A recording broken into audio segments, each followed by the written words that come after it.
Puede que hayas pasado sin querer, pero lo cierto es que una vez que escuchas, quieres más. Escúchanos en www.gdsradio.com y radios asociadas.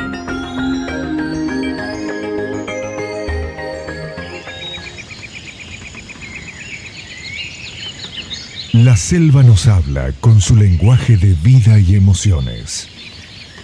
GDS Radio Mar del Plata y la Red del Abrazo Misionero presentan Voces de la Selva, de las cataratas del río Iguazú al pluriverso. Voces de la Selva. Conduce Claudio Salvador.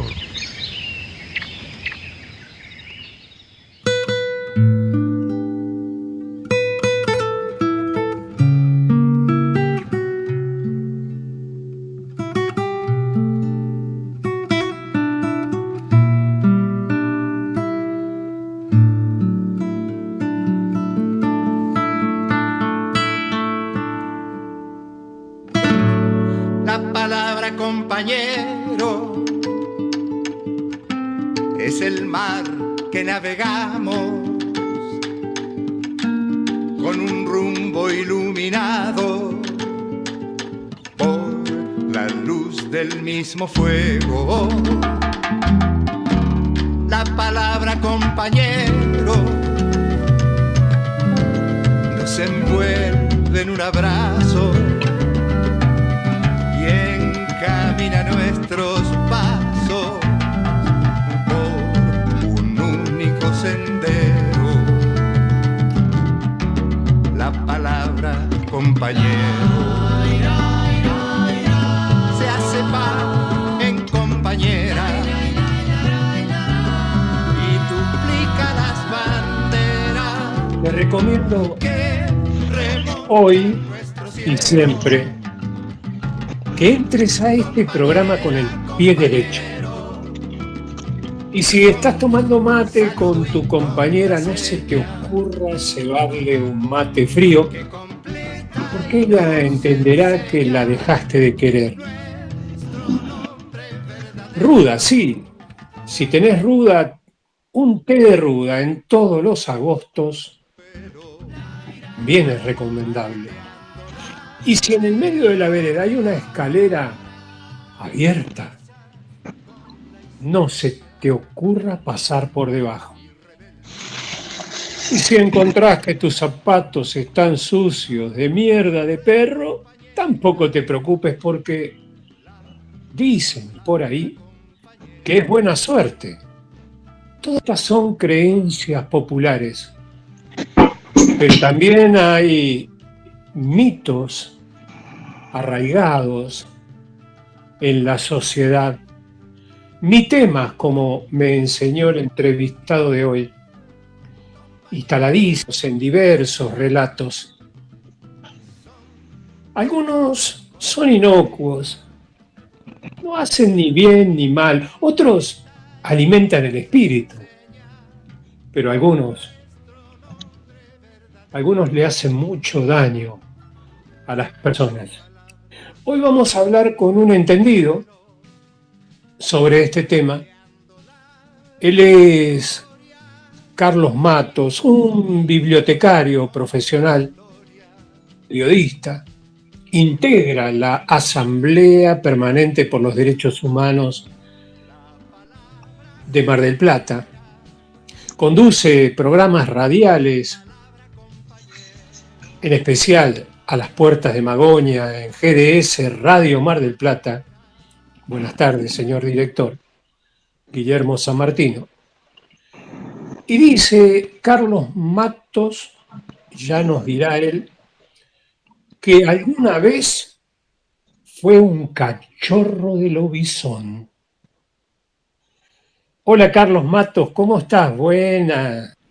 ¿Cómo andás, Claudio? Qué gusto saludarte. La verdad que es un privilegio estar en tu programa. Te escuché cuando te entrevistó Carla Rosa en su programa Cómo duermen las abejas y Y bueno, ese capítulo de Cómo duerme Cas fue para mí un viaje a una muy querida, como una misionera. Y bueno, después te seguí, no voy a decir todos los miércoles, porque vos sabés que acá en Mar del Plata el Consejo de Discapacidad, el Consejo Municipal de Discapacidad se reúne el primer miércoles de cada mes, justo en el horario de tu programa. Así que, y a veces el tercer miércoles, así que bueno, en esos días no, pero después en general sí, porque qué bueno esto de introducirse y hacerse eco de las voces de la selva, sobre todo en una época de tanto cemento y tanta tecnología y tanto individualismo y tanta falta o ruptura, tanta ruptura de comunión con la naturaleza, ¿no? Así pero que, vos sabés te que agradezco muchísimo la invitación. Sí, vos sabés que hemos pluriversalizado las voces de la selva. Hemos tenido contacto con gente muy urbana, pero nadie deja de ser una voz de la selva, ¿no? Hoy cuando te saludaba me quedé pensando en un momento en el campo y dije, lo voy a saludar como saludan los paisanos, buenas y santas, ¿no? Y ahí mismo me acordé que hoy vamos a hablar de todas estas cosas que están en nuestra cultura, impregnadas en nuestra cultura, que forman parte de lo que venimos recibiendo, heredando de nuestros antepasados, y otras que de repente nos va inculcando esta vida de la posmodernidad, aunque ya no sabemos ni cómo se llama esta era que estamos viviendo. Sí, no, tenés razón, pero no sabemos que si la globalización, la posmodernidad, sí, dónde estamos, no sabemos, pero qué bueno esto de hacer que la selva por lo menos siga dentro de nosotros, y aunque estemos en lugares urbanos, muchos de nosotros también, podamos mantener o recuperar ese equilibrio. Como vos mencionabas también algunos mitos que se han trasladado a la ciudad, muchos mitos que tienen la particularidad de tener esa especie de mensaje permanente de conservación de lo natural o de restablecer. Cuando digo conservación no lo digo en un sentido ideológico, lo digo en un sentido de restablecimiento de los equilibrios. Eso también me gusta dejarlo claro, porque hoy en día con esto de la posverdad es muy complicado a veces utilizar ciertos términos. Creo que hoy el recuperar el mensaje mítico y las tradiciones, y cuando hablo de tradición no estoy hablando de tradicionalismo, porque son dos cosas distintas. Sí. La tradición, me refiero a la tradición como la transmisión de ese acervo cultural de generación en generación que se mantiene viva, que uno no sabe bien de dónde viene, y que por otro lado nos permite sintonizar con los arquetipos. Y eso es algo atemporal, el sintonizar, el poder sintonizar con los arquetipos. Vos mencionabas algunos de estos mitos, esto de la escalera, lo del pie derecho, lo de pisar mierda, que ciertamente era algo importante, porque eso permitía seguir el rastro de quien se había, ¿no? Por eso es que esto de pisar mierda trae buena suerte, como dice el nano. Mirá vos, sí, como dice la canción de Joan Manuel Serrat, pero mirá, claro. Yo no lo sabía esto de que permitía seguir el rastro. Yo lo que sabía era que cuando uno le dice mucha mierda a alguien, hace un ratito, un colega, Ronnie Fuchs, me decía, mierda para este programa. Yo decía, pero ¿por qué viene esto de la mierda? Y ahí me acordé de los teatros, de los carruajes. Claro. De los carruajes, que cuando estaban en los teatros llenos, si había mucha mierda es porque el espectáculo había sido brillante, había sido exitoso, ¿no? Claro, y claro, a veces repetimos a lo mejor un dicho, un hecho o algo, y como se nos escapó el significado de fondo, de alguna manera la tradición se abre paso. Eso es lo maravilloso del saber primordial. De alguna manera se abre paso, aunque digamos cosas que no le encontramos sentido, no sabemos de dónde viene, pero entonces alguien dice, che, a ver, y esto, vamos a hacer un rescate, ¿de dónde viene esto? Y ahí entonces recuperamos ese significado. Por eso son importantes las palabras y algunas cuestiones que no tienen mucho sentido. Mira, yo te voy a contar algo que con lo que le gustaba asustarme a mi abuelo materno. Yo tengo ¿de qué se trata? A ver, contanos. Él me asustaba cuando, asustar entre comillas, ¿no? Mi abuelo materno era santiagueño. Ajá. Y mis abuelos maternos eran de Santiago del Estero. Mis abuelos paternos eran de Misiones. Entonces, cuando yo era niño se mezclaba el cacuy con el pombero, se mezclaba el almamula con el yosillo teré, ¿viste? Se mezclaba todo. Igualmente uno tenía cierta noción de qué parte geográfica poblaba cada grupo mítico, ¿no?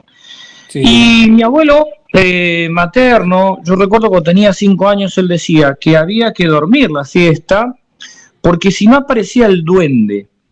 Y el duende era un enano, pelado, a veces desdentado. ¿Y qué decía él? Dice, si los niños que se portan bien, los acaricia con la mano derecha, que es una mano de lana. Y los que se portan mal les pega con el puño de hierro, que es el izquierdo. A mí eso me quedó muy grabado. Y digo, ¿qué está diciendo este viejo? Pensaba yo cuando era niño. Pero algo hizo que guardara en mi memoria ese dato. Cuando en la adolescencia leo a Borges, me entusiasmo mucho con toda la literatura de Borges. El cuento del Aleph me pareció increíble y eso me abrió las puertas a empezar a leer literatura cabalística. Me encuentro con que en el árbol sefirótico, la columna de la derecha del árbol sefirótico, ¿no? es la columna blanda, digamos, del amor, la columna más misericordiosa, y la columna de la izquierda es la columna del rigor, de las 3 columnas del árbol sefirótico, ¿no? ¿Qué es esto del sefirótico? Contanos. El árbol, claro, los cabalistas españoles en Sefarad, en la España judía, los cabalistas cuando empiezan a tratar de descubrir, digo descubrir entre comillas, porque hay varias corrientes, obviamente se habla de que la cábala es una cábala, viene del Icabel, que significa tradición, y tiene que ver con la sabiduría no escrita, sino hay una parte, está la Torá escrita y la Torá no escrita, ¿no? La que es revelada de manera oral. Y cuando se redescubre la Kabbalah, o cuando se hace más, empieza a darse a conocer en la España de León el Ciego, de varios cabalistas, tanto en la zona, en diferentes zonas, ¿no? Convengamos que España no existía como tal, sino que eran diferentes reinos. Una de las formas de graficar el alma humana, o la creación, mejor dicho, más que el alma humana, la creación, fue a través de un esquema que es el del árbol sefirótico, que está constituido por 10 esferas, por cada esfera, que sería cada sefirá, y van formando como un árbol, y se forman 3 tríadas, una tríada superior, una tríada inferior, otra tríada más inferior y una sefirá más abajo, Malhut, ¿no? Bueno, en ese esquema que se compara con el cuerpo humano, que muchos cabalistas comparan con el cuerpo humano, nos encontramos con esto, con que esa división sefirótica, esos encolumnamientos, encontramos la del medio, que es la del equilibrio, encontramos la llamada columna del rigor a la izquierda, y la llamada también columna, tiene varios nombres, pero también se le llama la columna suave de la benevolencia, la de la derecha. Al compararla con las manos, brazos lo primero que se me vino a la cabeza cuando estaba leyendo estas obras de introducción a la Kabbalah era el relato de mi abuelo, ¿no? Claro, el duende. Y claro, después uno viene a estudiar que de alguna manera, fíjate vos, esta cadena de significantes y significaciones que se producen, cuando se produce la llegada de los españoles a América, tanto con los españoles como con los portugueses, vienen muchos judíos llamados los judíos marranos, ¿no? Que son, hay una obra magistral, La gesta del marrano, de Marcos Aguinis, que narra uno de sus hechos. Entonces vos te das cuenta de qué manera algunas sabidurías se van transmitiendo y se van fusionando, y algo seguramente ha tenido que ver, porque llegaron muchos judíos españoles al virreinato del Río de la Plata y estuvieron en la Argentina profunda, y no nos olvidemos que Santiago del Estero, llamada madre de ciudades, es una de las más antiguas. Así que yo encontré una conexión a una edad muy temprana con estas dos cosas. Y si tomamos los mitos de Misiones, vos fíjate, algo que a mí muchas veces me llamó la atención. Déjame decirte algo con respecto. Sí. Me gustó esta de la figura del duende bajito, pelado, con una mano de lana y una mano de hierro, ¿no? Y se me ocurrió que el duende representa a lo mejor el miedo que tenemos que tener, o el miedo que no debemos tener. El que tenemos que tener es el malo, el hierro, el que nos lima, y el que sí no debemos temer, al miedo que no le debemos temer, es la mano de lana. Entonces, ahora que vos vas a hablar de los mitos de Misiones, o de aquellas creencias que a lo mejor no llegan a ser mitos porque no se repiten, normalmente a mí se me mezclan mucho, ¿no? Ayer me explicaba, lamentablemente Viviana no la podemos tener hoy, le mandamos un abrazo porque está con sí, le mandamos un abrazo grande. Una gripecita, pero también hablábamos desde la mirada de la semiótica, ¿no? Y hablábamos mucho de los mitemas, ¿no? Porque yo no sabía qué eran los mitemas, ¿no? Que eran elementos que se van repitiendo en diferentes relatos y que se transforman en... exacto. Claro. Mira, este programa, si para algo sirve, y de paso les mando un abrazo a la Radio Cooperativa de Puerto Esperanza, que la semana que viene se va a sumar a la red, la radio de la Cooperativa de Servicios Públicos de Puerto Esperanza, la FM y Televisión, FM 103.7, un abrazo qué bueno. Para Horacio Srot. Digo, pero si para algo sirve este programa, es para que la gente comience a, cuestionarse algunas cosas y que pierda el miedo en otras, para que no les siembren miedo también. Porque esto de sembrar miedo es algo horrible, ¿no? Horrible, y es como hablábamos. Te escucho, Carlos, por favor. No, y como hablábamos con vos, el tema del miedo sirve también como tremendos mecanismos de control social, ¿no? Hay una parte del mito que vos marcaste como algo de las leyendas, ¿no? Hay una diferencia entre mitos y leyendas. Sí. Que están buenas, que, qué sé yo, acá en Mar del Plata el viejo de la bolsa, que uno nunca supo quién es el viejo de la bolsa, o el cuco, que uno nunca supo quién es el cuco. Pero hay cosas que por ahí estaban bien, como para que los padres evitaran que los niños se extraviaran. Hay un costado que hasta es pintoresco, pero hay otras cosas que son un poco más tremendas. Pero antes de entrar en esto, en la parte terrible, digamos, de los mitos o de los relatos de estas narrativas, vos fíjate que de qué manera el leer un mito o el estudiar un mito te permite también encontrar en esta especie de palincesto que es levantar capas de significados, algunas fusiones. A mí me llamó mucho la atención, viendo los mitos de la provincia de Misiones, que también tengo que decir, formaron parte de mi universo, forman hoy parte de mi universo también. Pero cuando yo era niño, aquellos mitos, el duende aquel santiagueño, el cacuy, el pájaro este santiagueño también. El Urutaú, ¿no? Es el Urutaú. ¿Cómo? Es el Urutaú.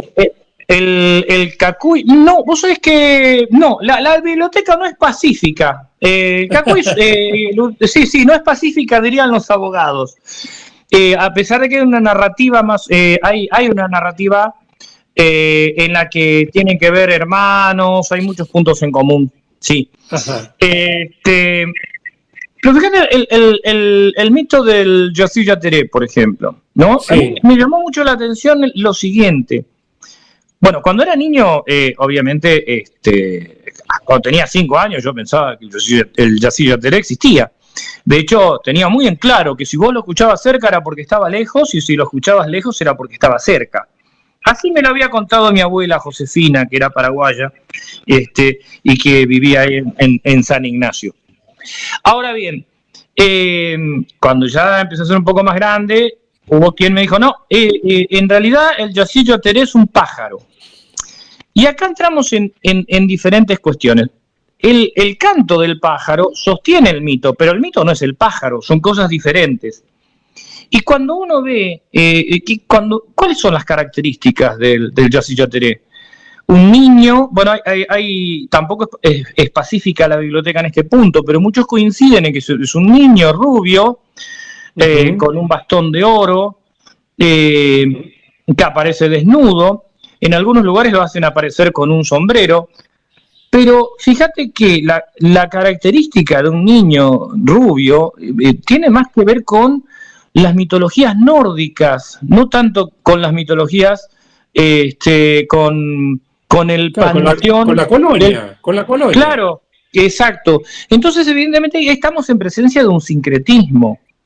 Algo previo, algo que existía, pero la caracterización ya nos está mostrando que hay una fusión. Hay una hibridación. Y eso es muy interesante también. Es muy interesante ver qué cosas nos van relatando, cómo uno puede llegar a reconstruir a partir de determinados elementos, cuáles fueron las colonias, o cuáles fueron las corrientes colonizadoras, y cómo de alguna manera el mito preexistente se abre paso. Y hay una cuestión de resistencia también contracultural, porque las características de algunos geniecillos nórdicos que se le parecen mucho, nada tienen que ver con esto. Es como que bajo aquella mascarada pervive un mito vernáculo, una forma de conectarse con local. Por eso es como que hay varios niveles, ¿no? Pero lo tremendo es cuando estos mitos que establecen un equilibrio en la comunidad, forma parte de la narrativa de la comunidad inocente.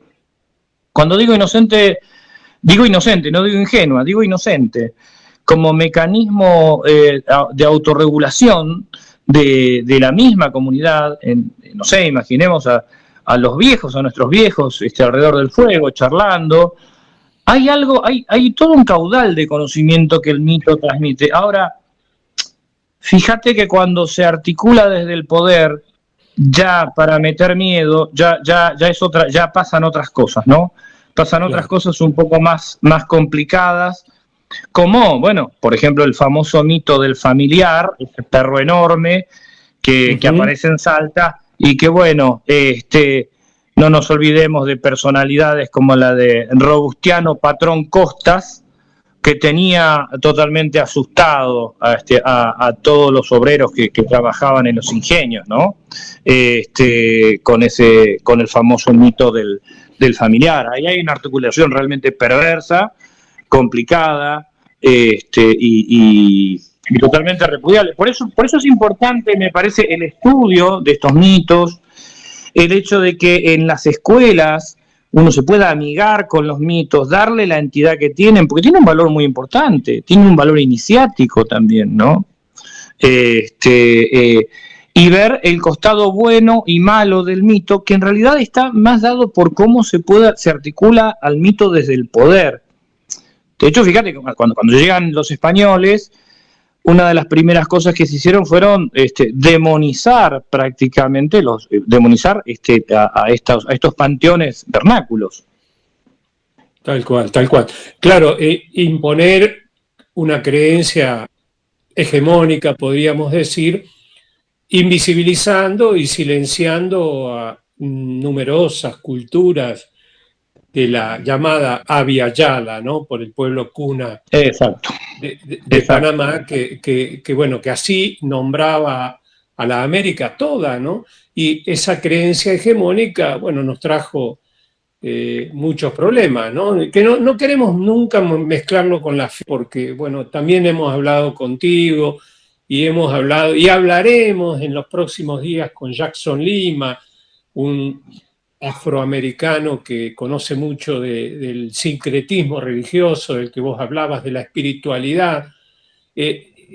No lo queremos mezclar con la fe, porque la fe tiene otra dimensión, pero los dogmas a veces nos hicieron mucho daño, ¿no? Las religiones hicieron mucho daño porque, había quien dictaba cómo debía ser el ser humano y, por supuesto, como decíamos, invisibilizaba culturas que tenían miles de años de armonía con la naturaleza, con los elementos de la creación divina, y que, obviamente eso no le hizo nada bien, por lo menos a los americanos, ¿no? A lo que hoy nos conocemos como americanos, no importa si del sur, de la Mesoamérica o del norte.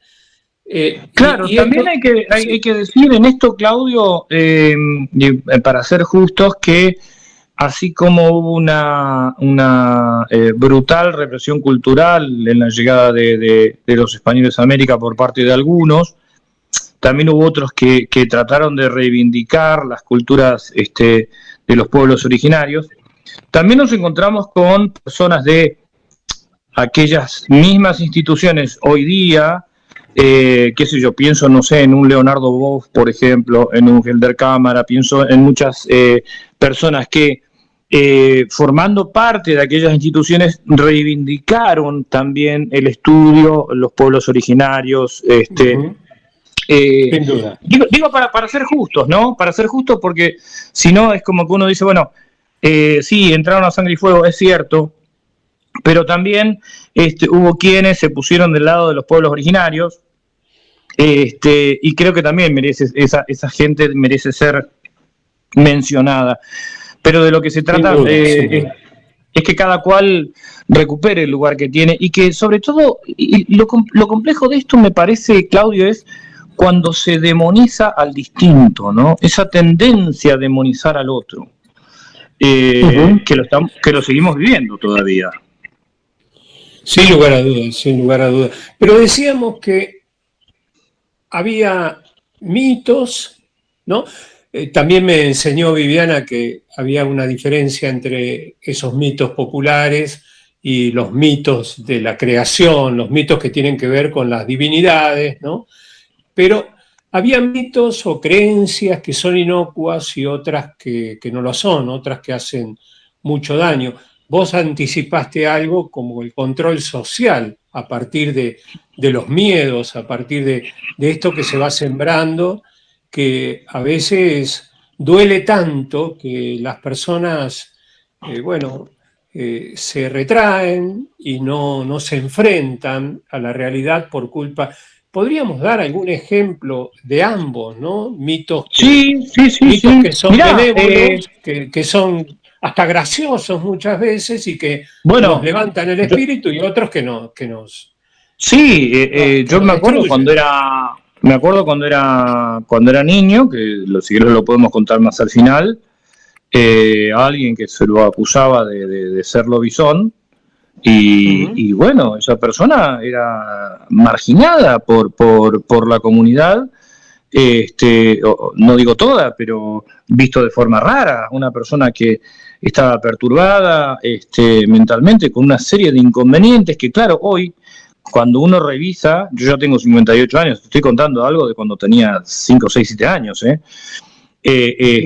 algo que hasta podía ser gracioso, el famoso, el loco del barrio.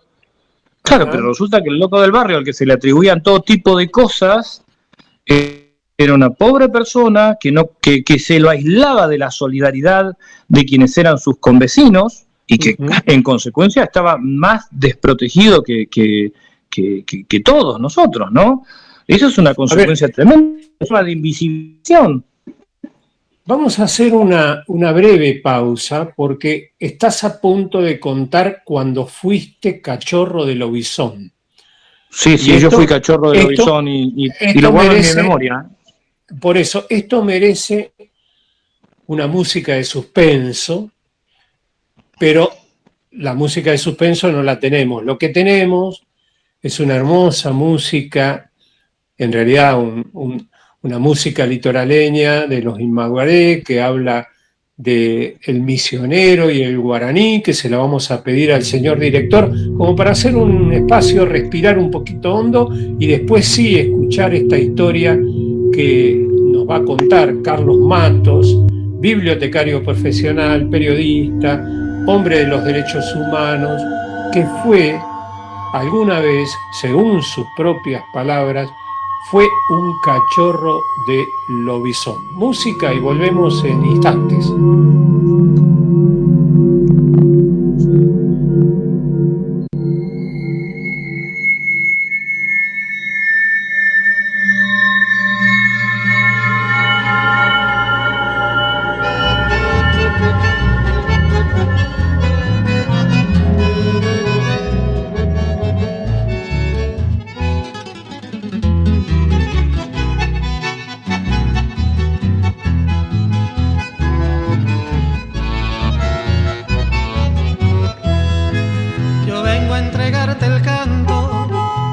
Prometió mi entraña con gusto a la milenaria verde selva guaraní.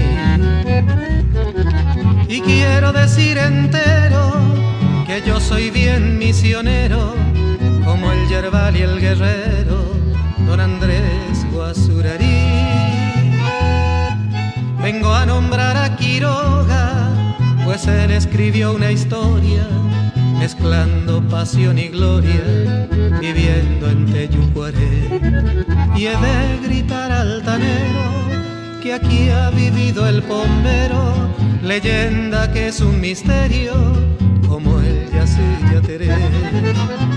Vengo a decirte en mi canción lo que una vez te prometí, y he de gritar con toda voz: soy de la raza guaraní. Sé que una vez me ausentaré y esto lo voy a repetir. Quiero en mi tumba una escritura en guaraní.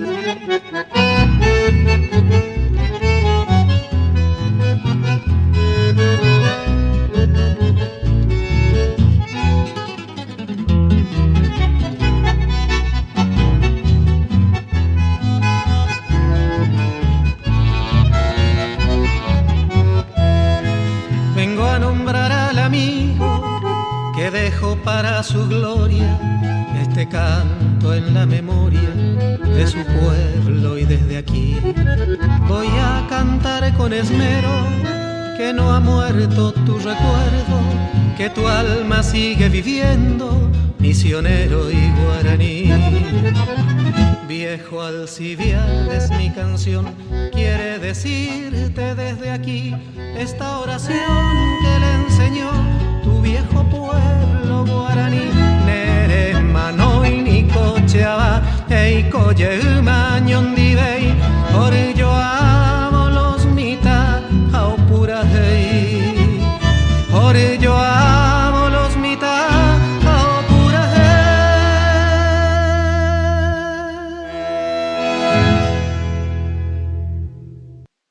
Periodismo responsable para un destino sostenible. Voces de la Selva. Conduce Claudio Salvador. De las cataratas del río Iguazú al pluriverso. Voces de la Selva. Conduce Claudio Salvador.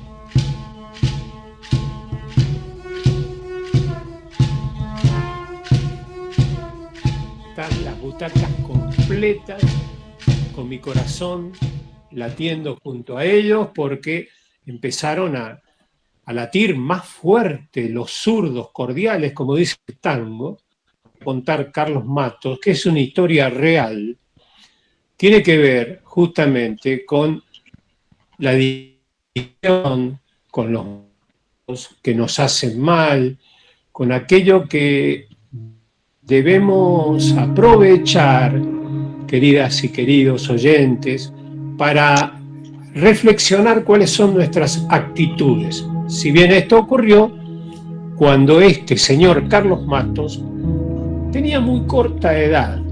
Yo creo, Carlos, que fue a los 7 años u 8. Sí, a los 7 años, cuando fui cachorro de lobizón. Realmente yo me transformé en cachorro de lobizón. Le pido a las amigas y los amigos que están del otro lado que crean esta historia porque es cierta. Y fue un día viernes. Fue un día viernes como corresponde, porque para transformarse en lobizón tiene que ser martes o viernes, y era viernes. No recuerdo si... Eso no tengo en mente si había luna llena, pero estaba todo dado, yo creo que sí. Creo que... pero porque fue por la tarde.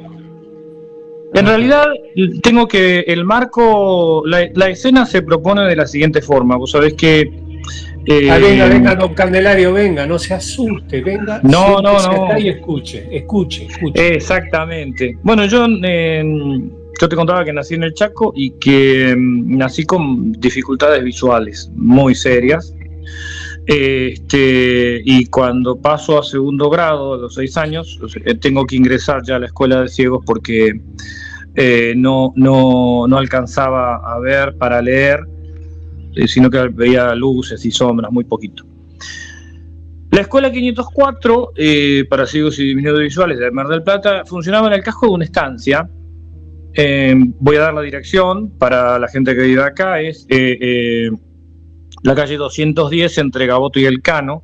Bueno, ahora está bastante poblado, pero en aquel momento no. La escuela tenía un patio delantero y un patio trasero.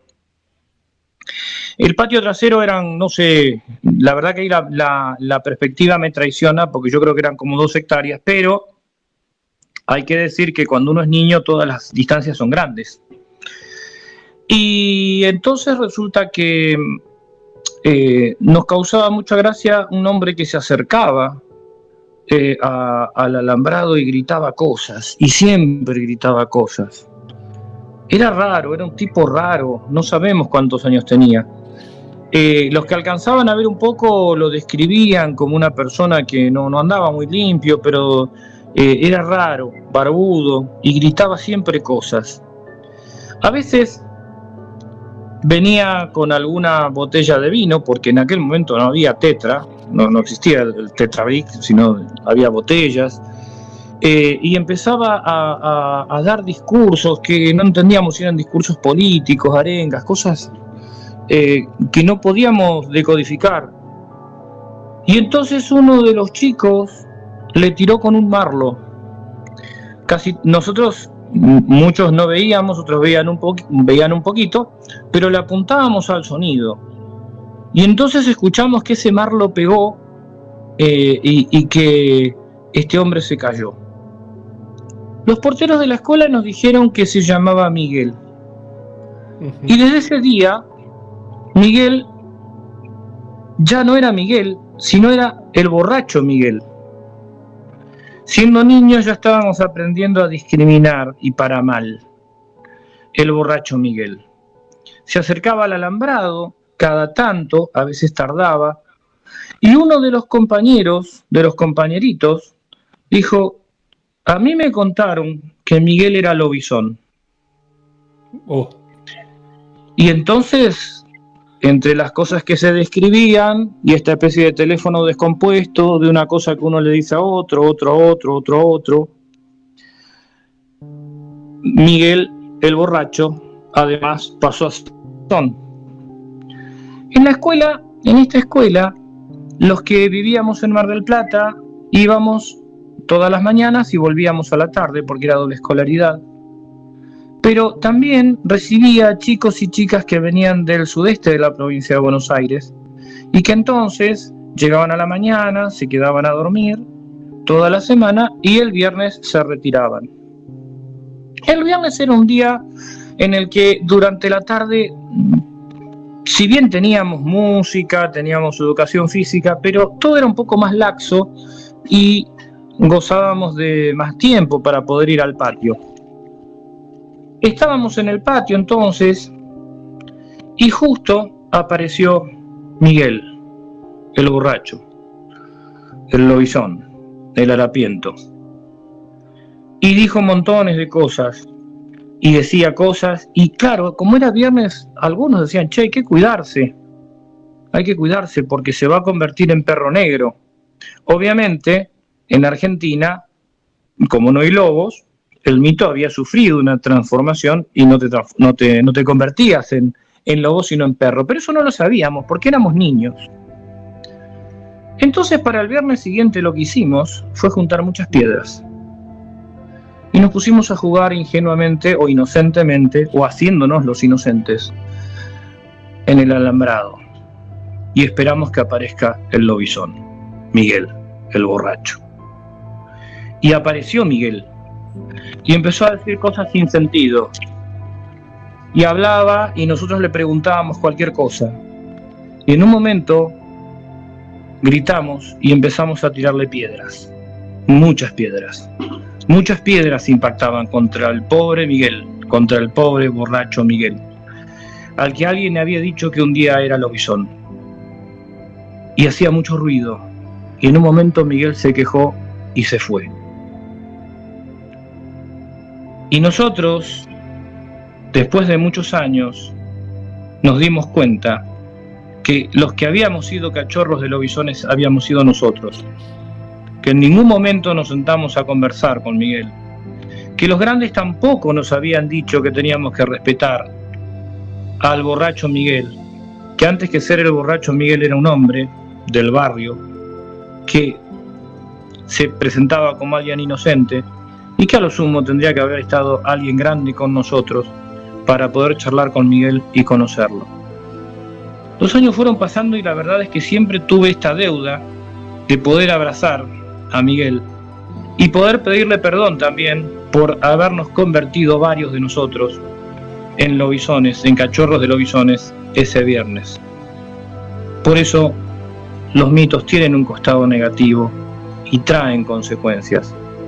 Esto yo lo cuento ahora brevemente, pero en homenaje a todas aquellas personas que han sido víctimas de estas discriminaciones por una pésima transmisión de los mitos. Por eso es importante hablar de los mitos, es importante hablar de las leyendas y ponerlas donde tienen que estar, en el marco en el que tienen que estar. ¿Que los Reyes Magos existen? Sí, está bien que existan. Y Papá Noel también está bien que exista, porque cuando uno es niño y descubre que Papá Noel son los padres, o que los Reyes son los padres, no deja de ser el primer viaje iniciático que hace un niño en búsqueda de la verdad. Y obviamente que cuando un niño se entera, o una niña, que los Reyes son los padres, lejos de entristecerse, se pone contento, se pone contenta por haber descubierto algo nuevo. Desde ahí el mito tiene un valor importante. Es sano sembrarlo, pero también tenemos que estar atentos a estas otras cosas, ¿no? Hay muchos Migueles en el mundo en este momento que son discriminados, acusados de ser brujos, brujas, de ser lobizones, de ser algo raro. Recordemos, por ejemplo, que cuando aparece algún niño con discapacidad, en muchas oportunidades se dijo, bueno, fue raptado por el Yacilla Teré o es hijo del bombero. Y entonces eso lo deja sumido en la soledad más absoluta y en el desamparo más terrible, porque si hay algo que hace el miedo es romper los lazos de la solidaridad. Por eso me parecía importante compartirte esta historia, Claudio. Yo traté de hacerla breve por el tiempo de la radio. Pero fíjate, fíjate mi silencio, ¿no? Mi silencio habla porque me hiciste pensar tantas cosas, Carlos, tantas cosas. Y me doy cuenta por qué sos un activista de los derechos humanos con la PDH. Me doy cuenta por qué a veces las personas con discapacidad, como yo mismo, luchamos por los derechos de las personas con discapacidad, que no somos enfermos, que no somos un castigo de Dios, como muchos que quieren sembrar como muchos que quieren sembrar el miedo en las familias, ¿no? Le hablo hoy a las familias de Posadas, de Apóstoles, de mi pueblo chiquito, Juan José Paso, en la provincia de Buenos Aires, que están escuchando junto a Daniel Martínez, el chino, este programa, a la gente de Oberá, a la gente del Alto Uruguay, ahí en Colonia Aurora, en el Soberbio también, donde comienza prácticamente el río Uruguay a transitar el límite de la República Argentina con Brasil y con Uruguay, a la gente, comandante Andresito. Le hablo a la gente de mi ciudad, de Puerto Iguazú, Radio Cataratas, un abrazo también, la subimos al podio hoy, a la gente de Puerto Rico, del Dorado, de Monte Carlo, de Garupá, la radio federal, la radio municipal de Garupá. Ahí cerquita de Posadas, Garupá. Ahí muy cerquita de San Ignacio también. Y de San Ignacio también, sí. Y a la gente de Posadas, la semana que viene probablemente ya haya 2 radios de la capital provincial junto con la voz capital de Posadas. Y les digo que justamente no permitan, jamás, no crean, ya que hablamos de creencias, de que un hijo, una hija, con una discapacidad o con algún problema, a veces hasta de adaptación, puede ser un castigo de Dios. Si hay un Dios, que seguramente lo hay, que está por encima de todo y es madre y es padre, como dicen justamente los cunas que nombrábamos hoy, ese Dios no va a castigar de esa manera jamás. No. Entonces, tal vez no nos tire las orejas Dios por alguna actitud o por algún, entre comillas, pecado que cometamos, pero no va a castigar. No, y la discriminación realmente es, si hay un Dios, la discriminación va contra Dios, va contra la voluntad de unidad, ¿verdad? Mira, charlando con amigos de distintas iglesias, distintas denominaciones, sobre este tema de la discapacidad, y yo les decía, fíjense que en el Antiguo Testamento, en la Biblia aparece de todo, ¿no? Eso será tema por ahí para otro programa, no sé, pero fíjense que cuando de mitos la Biblia. Exacto. Pero fíjate que hay un mito interesante cuando Jacob lucha contra el ángel, que eso prácticamente lo conocemos todos, y no hace falta ni ser ni judío ni cristiano. Digo, la Biblia como libro que pertenece a una cultura, que ha modelado toda una cultura. Cuando Jacob pelea con el ángel, y Dios el ángel le deja una marca que lo descoyunta, ¿no? Y entonces ahí pasa a llamarse Israel y es el padre de las 12 tribus. ¿Quién es Jacob? Bueno, la primera persona que adquiere una discapacidad y que aparece en la Biblia. Entonces, fíjate vos que hasta es contrario discriminar a alguien distinto o a alguien distinta, argumentando elementos desde la fe. Cuando Moisés, y estamos hablando no estamos hablando acá si esto es literalmente cierto o no lo es. Tomemos el relato, porque no estamos hablando de religión. Tomemos el relato. Cuando Moisés libera al pueblo hebreo, tenía 80 años, y a Moisés le asignan un hermano, Aarón. le asignan a Aarón para que haga de intérprete. Hay varias teorías. ¿Por qué? O porque estuvo mucho tiempo en Egipto, pero bueno, eso no sería porque aparentemente él se comunicaba perfectamente con el pueblo hebreo. Otros dicen que Moisés era tartamudo. Y sin embargo, lideró la liberación de todo un pueblo. Entonces, los mitos tienen distintos costados. Tomemos la más justa, aquella que nos permita realmente ser mucho más humanos, ser más solidarios, ser mejores. Vos sabés que nombraste a Bob hoy, nombraste a Leonardo Bob. Y bueno, él habla justamente del amor, ¿no? De la amorosidad, de lo cordial, ¿no? De tener una mirada cordial sobre las cosas. Yo creo que hay algo que se dice, no hablamos de los dichos hoy, pero hay muchos dichos, muchas sentencias que en la historia hemos conocido, o dichas por nuestras propias familias, que el amor vence al odio, que el amor vence al miedo, que el amor vence a la muerte. Si uno pone el amor por delante, si uno mira a estos teólogos, ¿no? como Leonardo Bob, que nos enseñan una teología de la liberación, del amor, justamente, una teología totalmente, del amor. Entonces, totalmente. Ahí es donde uno seguramente no se equivoca, ¿no? No se equivoca, porque cuando te quieran meter miedo, y esto se lo digo a las audiencias, queridos compañeros, compañeras de esta Voces de la Selva, cuando te quieran meter miedo, vos buscá a ese líder que te hace bien a tu espíritu, ese que te habla con amor, ese que te quiere realmente. Exacto. Ese que te quiere ver libre, verdaderamente, libre de verdadera libertad. Entonces, no te vas a equivocar y te va a dar una muy buena enseñanza, un muy buen consejo para que realmente puedas vivir tu vida en plenitud, sano, porque para estar sano el espíritu tiene que estar sano. Entonces, esto es lo que dicen nuestros compañeras y compañeros indígenas, alumnos. Cuando ellos espiritualmente están bien, todo les sale bien, ¿no? Todo les sale bien. De paso, mucho éxito con los exámenes a los alumnos del Instituto Superior Indígena Raúl Caray Correa, que están dando exámenes en estos días. Un abrazo muy grande a tus alumnas y a tus alumnos, Claudio.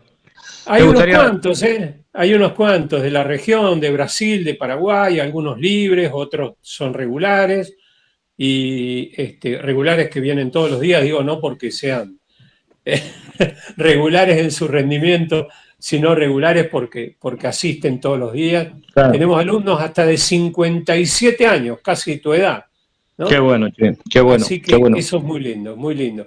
Bueno, te dejo una reflexión final sobre todo esto, y bueno, y te agradezco un montón de esta charla. Es como que siempre nos queda corto Guillermo San Martino el programa, y le quiero agradecer a Guillermo San Martino porque nos presentó también. Me parece que se inició totalmente un vínculo que no se va a diluir en ningún momento. Así que no, seguro que es así, Claudio. Ojalá podamos viajar con mi señora a Misiones.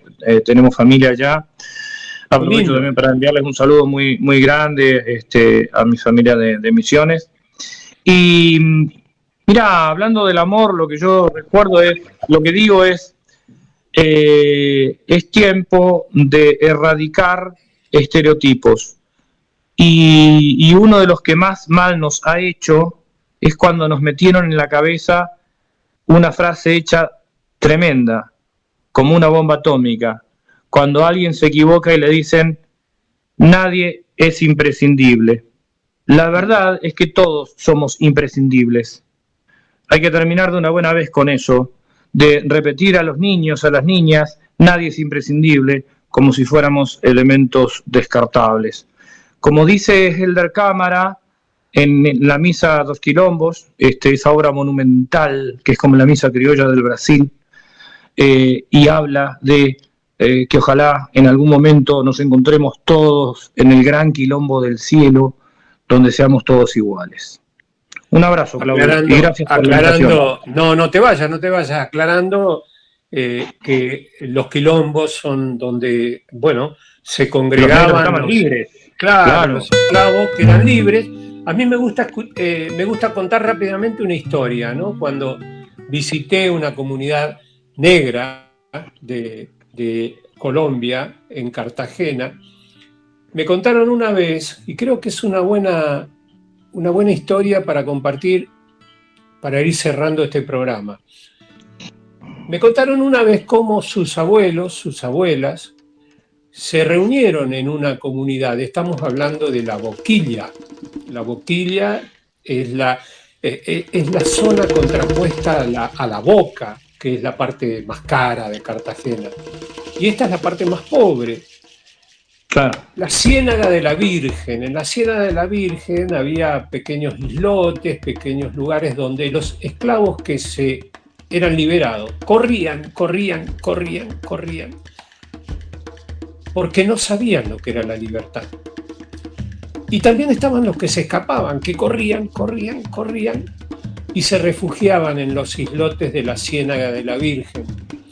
Y al principio se miraban de lejos, desconfiados, porque si vos no fuiste libre nunca, no sabés lo que es la libertad. Hasta que en algún momento se comenzaron a comunicar, estamos hablando de cientos de años, se empezaron a comunicar y comenzaron a formar comunidad, comunión, ¿no? Vos hablabas de cámara y yo recordaba también el Vía Crucis latinoamericano de Adolfo Pérez Esquivel, y recordaba cómo todos debemos transitar juntos esta nueva etapa que nos toca vivir. No sabemos por qué a veces la democracia nos depara buenos hijos y otras veces hijos que no son tan buenos, pero todos debemos marchar juntos este Vía Crucis latinoamericano y este Vía Crucis argentino. Yo te agradezco un montón, realmente un montón, Carlos. Quedemos en comunicación siempre, y también te agradezco en nombre de las audiencias, porque seguramente cuando escuchen y vuelvan a escuchar en Spotify, en Voces de la Selva podcast, o también en el Spotify de GDS Radio Mar del Plata, van a disfrutar mucho de esta charla. Un abrazo grande. Un gran abrazo desde los 38 grados de latitud sur y 57 grados de longitud oeste acá en Mar del Plata, Claudio. Será Ahí me hasta otra mataste. vuelta. Bueno, un abrazo grande desde la calurosa Puerto Iguazú, que está levantando la temperatura. Gracias, señor director Guillermo San Martino. Gracias, Luz Rodríguez, por la producción. Un abrazo para Emma Mestres, nuestra locutora infantil, que en cualquier momento va a irrumpir en este aire digital, en este aire radiofónico. Voces de la Selva ha llegado a su emisión número 119 y, por supuesto, vamos por más. Hasta la próxima.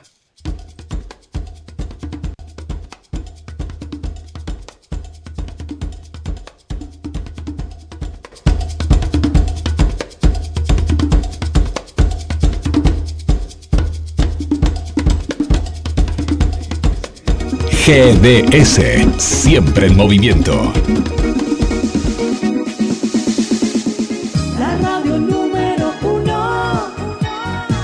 la que vos elegís. GDS, descarga nuestra app. Encontranos como GDS Radio. Sabiduría de los que saben elegir. GDS Radio. Escúchanos en www.gdsradio.com. Voces de la Selva. Un abrazo a nuestra identidad. Guaraní, misionera y regional. Dicen que la última pincelada de un cuadro la pone quien lo mira. Y en la radio es quien la escucha. GDS Radio Mar del Plata. www.gdsradio.com.ar. La radio que nos une. Estamos por ti.